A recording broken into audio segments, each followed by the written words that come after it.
अध्यक्ष महोदय धन्यवाद। अंतिम आठवडा प्रस्तावावर बोलत असताना आज अंतिम आठवडा प्रस्तावामध्ये दोन विषय आहे। त्यातला एक विषय मेडिकल एज्युकेशन आहे। मेडिकल एज्युकेशनच्या संदर्भात बोलताना देशाचे पंतप्रधान माननीय मोदी साहेबांनी मेडिकल कॉलेजेसच्या संदर्भातला एक मोठा निर्णय या देशामध्ये घेतलेला आहे की जेवढे मेडिकल कॉलेज जेवढे जिल्हे आहे देशातल्या सर्व जिल्ह्यामध्ये मेडिकल कॉलेज निर्माण करण्याचा त्यांनी तो विषय घेतलेला आहे। त्या संदर्भात आपण जर पाहिलं तर महाराष्ट्रात जे काही जिल्हे राहिलेले होते त्या साहेब 259 वर बोलताय ना आपण? हो, तर अंतिम आठवडा प्रस्तावावर ना? अंतिम आठवड्यावर ते मेडिकल अंतिम आठवड्यात मेडिकल आहे ना? ठीक आहे, वैदिक हा नाही बोला ना आम्ही विचारलं फक्त। नाही, होम आणि वैद्यकीय शिक्षण असे दोन विषय आहेत त्याच्यात। तर वैद्यकीय शिक्षणच्या संदर्भात या राज्यामध्ये त्या प्रत्येक जिल्ह्यामध्ये आपल्या इथे मेडिकल स्थापन करण्याचा निर्णय घेण्यात आला। 14 जुलैला जे काही जिल्हे राहिलेले होते जिथे मेडिकल कॉलेज नव्हते त्या सर्व जिल्ह्यामध्ये मेडिकल कॉलेज निर्माण करण्याचा महाराष्ट्र शासनाने 14 जुलैच्या निर्णयानुसार निर्णय घेतलेला आहे। आणि हा निर्णय घेत असताना मोदी साहेबांनी जो निर्णय घेतला किंवा पंतप्रधानांनी निर्णय घेतला, राज्याच्या मुख्यमंत्र्यांनी जो निर्णय घेतला तो याच्यासाठी की मेडिकल कॉलेजेसच्या जे काही प्राध्यापक पाहिजे किंवा जे अवस्था आज आहे ती भरून निघाली पाहिजे, हा एक त्यातला मूळ उद्देश आहे। आणि त्यातला मुद्दा दुसरा मूळ विषय त्यातला हा होता की त्याच्यात रुग्णालय स्थापन करतो आपण। रुग्णालय स्थापन याच्याकरता करतो की ज्या जिल्ह्यामध्ये मेडिकलच्या सुविधा उपलब्ध नाही, ज्या राज्यामध्ये ज्या जिल्ह्यामध्ये मेडिकलची कमतरता आहे, रुग्णांना सामान्य रुग्णालयाला दवाखाने नाही आहे, ते दुरुस्त व्हावे, तिथं मोठ्या प्रमाणात यंत्रसामुग्री यावी आणि तो लाभ सामान्य कुटुंबांना सामान्य व्यक्तींना मिळावा, यासाठी दुहेरी उद्देश या मेडिकल कॉलेजेसचा असतो। मग हे दुहेरी मेडिकल कॉलेजचा उद्देश असताना अमरावतीमध्ये सुद्धा मेडिकल कॉलेजची निर्मिती या 14 जुलैच्या यात निर्माण दिलेली आहे। आणि ती मंजुरी देताना त्या जागेच्या संदर्भातला एक निर्णय होता। तो जागेच्या संदर्भातला निर्णय त्या GR मध्ये असं म्हटलं होतं की या जागेच्या संदर्भात माननीय उपमुख्यमंत्री त्यावेळेसचे हे निर्णय घेतील। आणि ती जागा जी आज घेतलेली आहे ती जवळपास 15 ते 20 किलोमीटर शहरापासून दूर आहे। आणि त्यामुळं काय होते की आपण जर पाहिलं तर गावाच्या लागून किंवा शहरामध्ये जर दवाखाना असला तर हे सामान्य कुटुंब तिथं जाऊ शकतात। आज जी जागा निवडलेली आहे ती 13 तालुके अमरावती जिल्ह्याचे आहे। 13 तालुक्यातल्या एका तालुक्याला त्याचा उपयोग म्हणजे ती जवळ येतील, तो हॉस्पिटल किंवा ते मेडिकल कॉलेज जवळ येईल, परंतु 12 तालुक्यांना पूर्ण अमरावती शहर ओलांडून तुम्हाला तिथं त्या मेडिकल कॉलेजमध्ये जावं लागणार आहे। त्यानंतर जर आपण पाहिलं तर आज जो काही ट्रेंड आहे शासकीय महाविद्यालयाचा जो आहे की जे कॉलेजेस चालत नाही ते चालत नाही किंवा तिथं विद्यार्थ्यांना जी OPD पाहिजे ती OPD मिळू शकत नाही, म्हणून रुग्ण आणण्याचं काम सातत्यानं वेगवेगळ्या कॉलेजेसमध्ये होत असते। जर एवढ्या दूर जर मेडिकल कॉलेज स्थापन झालं तर तिथं रुग्णाची संख्या कमी होईल आणि खऱ्या अर्थानं ज्या विद्यार्थ्यांना मेडिकलचं एज्युकेशन घ्यायचं आहे त्यांना ती सुविधा उपलब्ध होणार नाही। आणि त्यावेळेसच आम्ही त्यांना सांगितलं होतं आणि माननीय मुख्यमंत्र्यांनाही भेटलो, वैद्यकीय शिक्षण मंत्र्यांनाही भेटलो आणि त्यांना सांगितलंय की हा जो निर्णय घेतलेला आहे तो निर्णय जर आपण बदलला नाही तर भविष्यामध्ये हे काही कॉलेज रन होऊ शकणार नाही। कारण की आपण एक मेडिकल कॉलेज ज्यावेळेस स्थापन करतो राज्य शासन तर जवळपास 600-700 कोटी रुपये त्यावर आपला खर्च होतो। आणि 600-700 कोटी रुपये खर्च करून जे युनिट उभं राहते आणि ते रन झालं नाही किंवा त्या रुग्णांना किंवा त्या शहरातल्या लोकांना त्याची सुविधा उपलब्ध झाली नाही तर एवढे मोठे पैसे आपले वाया जाणार आहे। म्हणून या संदर्भात आम्ही या सदनाच्या माध्यमातून मी मुख्यमंत्र्यांना विनंती करतो, पुन्हा तुमचे उपमुख्यमंत्री अजितदादा पवार असतील किंवा त्यानंतर वैद्यकीय शिक्षण मंत्री हसन मुश्रीफ साहेब असतील की याच्यासाठी एक कमिटी स्थापन करून पुन्हा एकदा जागेची पाहणी करावी आणि जागेची पाहणी करून खऱ्या अर्थानं जर ती जागा जर व्यवस्थित असेल आत्ता दिलेली तर आमचं काही म्हणणं नाही, परंतु काय होऊन राहिलं की एवढे मोठे हॉस्पिटल आपण उभे करतो 700 कोटी रुपये आणि एखादा आमदार ते माझ्या मतदारसंघात असलं पाहिजे म्हणून जर ते तू दूर घेऊन जात असेल तर एवढ्या मोठ्या मेडिकल फॅसिलिटी त्या वाया जातील। म्हणून याचं पुनश्च आमची विनंती आहे राज्य शासनाला की ही मेडिकलची जागेसाठी उच्चस्तरीय कमिटी निर्माण करावी, त्यांनी जागेची पाहणी करावी आणि जागेची पाहणी कारण की आम्ही जी जागा सुचवली होती ती शहरापासून आणि 12 तालुक्याला बायपासनी डायरेक्ट त्या मेडिकल कॉलेजमध्ये येऊ शकतील आणि शहरातून जास्तीत जास्त 2 किलोमीटर 1 किलोमीटरच्या परिसरामध्ये हे मेडिकल कॉलेज निर्माण होऊ शकतं। कृषी विद्यापीठाची जागा आहे, त्या कृषी विद्यापीठाच्या जागेला जवळपास 75 हेक्टरची जागा आहे, त्या 75 हेक्टरपैकी 25, 30, 40 हेक्टर जी जागा आपल्याला लागेल ती जागा घेऊन खऱ्या अर्थानं तिथं मेडिकल कॉलेज स्थापन झालं तर एक चांगल्या पद्धतीचं मेडिकल कॉलेज अमरावतीमध्ये उभं राहील। या संदर्भात मी या सभागृहाच्या मार्फत माननीय मुख्यमंत्री आणि वैद्यकीय शिक्षण मंत्री यांना विनंती करतो। दुसरा विषय एक आपला गृह विभागाचा अंतिम आठवड्यामध्ये होता। अलीकडच्या काळात कायदा व सुव्यवस्थेचा अभ्यास जर केला तर या 10 वर्षामध्ये आपल्या राज्यामध्ये कायदा व सुव्यवस्था गँगवॉर वगैरे जे काही पूर्वीच्या काळात होते ते मोठ्या प्रमाणात कमी झालेले आहे। त्यासाठी माननीय मुख्यमंत्री गृहमंत्री आणि अजितदादा या दोघांनी आणि एकनाथ शिंदे साहेबांनी हे महायुतीचं जे सरकार आहे त्या महायुतीच्या सरकारमधून खऱ्या अर्थानं फार मोठ्या प्रमाणात चांगल्या पद्धतीनं काम केल्यामुळे आज हे गँगवॉर वगैरे आपली इथं कमी झालेलं आहे।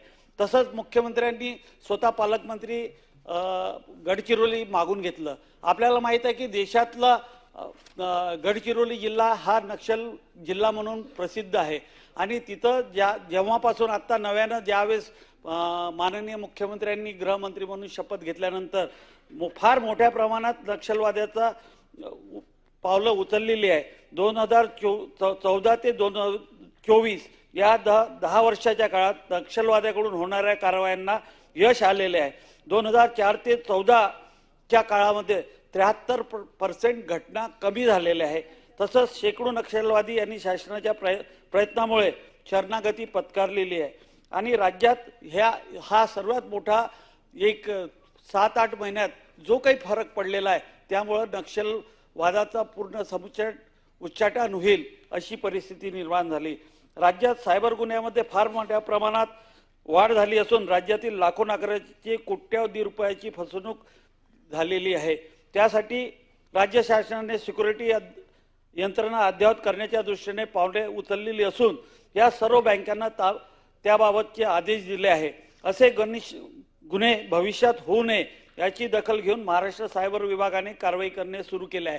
त्याकरिता महाराष्ट्र सायबर विभाग सायबर सिक्युरिटी कॉर्पोरेशन सुरू करण्यात येणार आहे। तसेच या अंतर्गत महाराष्ट्रातील सर्व कंपन्यांना वर्षातून 1 वर्ष सायबर ऑडिट करण्याचे बंधनकारक केले आहे। हा सुद्धा शासनाने घेतलेला एक चांगला निर्णय या काळातला आहे।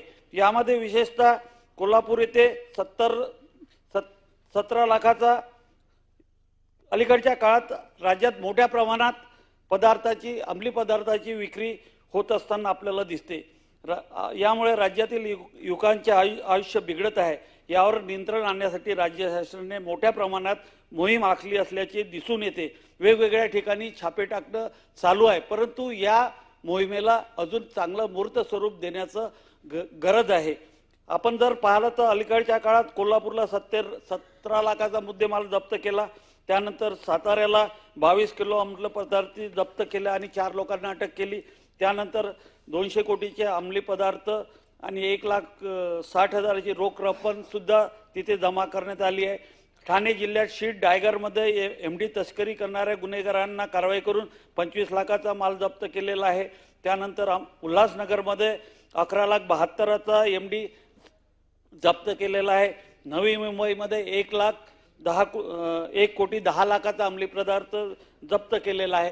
म्हणजे हे जे काही काम सध्या गृह विभागामध्ये चालू आहे ते बरोबर आहे, परंतु तेवढ्यानेच आज अंमली पदार्थ थांबतील असं काही चित्र निर्माण झालेलं नाही. म्हणून या संदर्भात गृहमंत्री आणि माननीय राज्याचे मुख्यमंत्री यांना या सभागृहाच्या द्वारे मी विनंती करत आहे की याच्यासाठी एक नवीन सेल आपण स्थापन केलेलाच आहे, परंतु यावर फार मोठ्या प्रमाणात लक्ष देण्याची गरज आहे. आपलं महाराष्ट्राचं पोलीस दल हे जे आहे, आपण जर तसं पाहिलं तर देशातलं सर्वात चांगलं दल म्हणून आपल्या इकडे पाहिल्या जाते, परंतु त्यात काही उणिवा आपल्या इथं आहे. कारण की पोलिसांची भरती ही फार मोठ्या प्रमाणात आपण आता मागच्या 10 वर्षाच्या काळात केलेली आहे, परंतु तरीही सुद्धा मोठ्या प्रमाणात पोलिसांची भरती करण्याची गरज आहे. परंतु एक या संदर्भातला निर्णय पॉलिसी मॅटर म्हणून आपण करू शकतो, कारण की आपल्या इथं दुसरी एक विंग सोशल विंग म्हणून होमगार्डची जी एक आपली विंग आहे, त्या होमगार्ड विंगला आपण पोलिसाचं काम कसं काय देऊ शकतो, त्यांना काही ट्रेनिंग देऊन त्यांचा काही जे बंदोबस्त असतील, बँकेचे बंदोबस्त असतील किंवा इतर बंदोबस्त असतील, त्यांचा त्या होमगार्डचा उपयोग आपण त्या संदर्भात कसा करून घेऊ शकतो, त्याला ट्रेनिंग देऊन किंवा त्यांचा थोडासा भत्ता वाढवून त्यांची उपयुक्तता आपण कशा जास्त पद्धतीने करू शकतो. तर जो पोलिसावरचा ताण आहे, जो बंदोबस्तासाठी आपण देतो किंवा बँकेच्या सिक्युरिटीसाठी देतो, वेगवेगळ्या ठिकाणी देतो, तर एक थोडीशी ती उणीव गृह विभागाची पोलीस कमी असल्याची भरून निघू शकते. आपण जर पाहिलं तर ट्रॅफिकचा मोठा प्रश्न या राज्यामध्ये निर्माण झालेला आहे आणि ट्रॅफिकची महाराष्ट्राची विंग जी आहे ती फार मोठ्या प्रमाणात मजबूत करण्याची गरज आहे. त्याच्याप्रमाणे आपण जर पाहिलं तर पोलिसाच्या ज्या वसाहती मोठमोठ्या शहरात आहे, पोलिसांना आपण सर्व सुविधा उपलब्ध करून देतो, परंतु त्यासोबतच त्यांचे कुटुंब जे आहे त्यांच्या कुटुंबांना आपण चांगल्या पद्धतीच्या फॅसिलिटी उपलब्ध करून दिलेल्या आहे, परंतु ज्या वसाहती आहे त्या वसाहतीमध्ये त्यांच्या मुलांसाठी, त्यांच्या पाल्यांसाठी जर आपण त्या वसाहतीमध्ये अभ्यासिका सारखं जर आपण एखादं ट्रेनिंग सेंटर प्रत्येक वसाहतीमध्ये उभारलं तर त्याचा उपयोग त्याच्या पाल्यांना आणि त्यांच्या कुटुंबांना होईल. ही एक माझी सूचना आहे की माननीय मुख्यमंत्र्यांनी जेवढ्या पोलिसाच्या वसाहती आहे तिथे एक सुविधा लायब्ररी आणि अभ्यासिका ही उभारल्यास एक पाल्यांना त्यांच्या मोठी सवलत निर्माण होणार आहे. आपण जर पाहिलं तर ह्या सर्व बाबी करत असताना मुख्यमंत्र्यांनी जे काही निर्णय घेतले त्या निर्णयात अजून काहीतरी करण्याची गरज आहे, कारण की हा महाराष्ट्राचा पोलीस दल जो आहे हा महाराष्ट्राचा पोलीस दलाचं एक नाव होतं आणि आजही आहे, तरी पण त्याला थोडंसं अजून चांगल्या पद्धतीनं दुरुस्त करण्याची गरज आहे. मी अमरावतीचा जर आपण विचार केला तर अमरावतीचे जी कमिशनरेट आहे त्या अमरावती कमिशनरेटला स्थापन होऊन आज 20 वर्षाच्या वर पिरियड होऊन गेलेला आहे, परंतु जे पोलीस स्टेशन्स आहे ते पोलीस स्टेशनची बांधकाम बिल्डिंग कुठंच झाले नाही. घराची व्यवस्था आता मागच्या काळामध्ये काही क्वार्टर्स बांधणं चालू आहे आणि भविष्यामध्ये अजूनही क्वार्टर बांधणार आहे, पण ज्या वसाहती आहे जिगावचे पोलीस स्टेशन आहे त्या पोलीस स्टेशनना खऱ्या अर्थानं अजूनही पोलीस स्टेशन बांधले गेले नाही. माझी माननीय मुख्यमंत्र्यांना विनंती आहे की अमरावती जिल्ह्यातले, अमरावती शहरातले जे काही पोलीस स्टेशन आहे त्याच्या बांधकामाचा एक नवीन प्रोग्राम तयार करून त्याला मंजुरात देऊन ते पोलीस स्टेशन लवकरात लवकर बांधण्यात यावे. आणि कमिशनरेट स्थापन झाल्यापासून जे पोलीस स्टेशन होते त्याच्यात पोलीस स्टेशनची वाढ करण्याची गरज आहे. गाडगेनगरचं जे एक पोलीस स्टेशन आहे ते एवढं मोठं पोलीस स्टेशन झालेलं आहे की तिथे खऱ्या अर्थानं नवीन पोलीस स्टेशनची निर्मिती करून एका पोलीस स्टेशनचे 2 पोलीस स्टेशन करण्याची खऱ्या अर्थानं गरज आहे. अमरावती शहराचा ट्रॅफिकची जी व्यवस्था आहे त्या ट्रॅफिकच्या व्यवस्थेमध्ये सुद्धा मोठ्या प्रमाणात यंत्रणा उभी करण्याची गरज आहे. तसंच जर आपण पाहिलं तर काही ठिकाणी एखाद्या वेळेस एखादा लोकप्रतिनिधी किंवा कोणी दबाव टाकून काही कार्यक्रम करत असतात. तसंच जर पाहिलं तर मागच्या 2-3 महिन्याच्या आधी राजापेठ पोलीस स्टेशनच्या अंतर्गत एक गुन्हा घडला होता आणि त्या गुन्ह्यामध्ये तिथले PI कुलट यांनी जो गुन्हेगार होता त्याच्या पुतण्याचा कुठं तिथं काही संबंध नसताना त्याच्या मुलाचं FIR झाल्यानंतर 10-15-20 दिवसांनी त्याचं नाव त्याच्यात घातलं. आणि अशा पद्धतीनं जर कोणी काम करत असेल, एखादा PI किंवा कोणीतरी असं जर म्हणजे त्यांना कोणतीही सर्वांनी सांगितलं कायदेरी ते नाव ऍड व्हायला नव्हतं पाहिजे, परंतु त्या FIR मध्ये त्यांनी त्याचं नाव घातलं.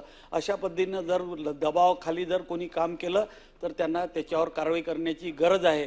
मी आपल्याला या सभागृहाच्या याच्यातून माननीय मुख्यमंत्र्यांना विनंती करतो की या सर्व बाबींवर आपण तातडीने लक्ष घालावं आणि जो काही निर्णय शासकीय निर्णय आहे तो घ्यावा एवढी विनंती करतो आणि सभापती महोदयांचा आभार मानतो की मला आपण जी वेळ दिली त्याबद्दल आपला आभारी. धन्यवाद.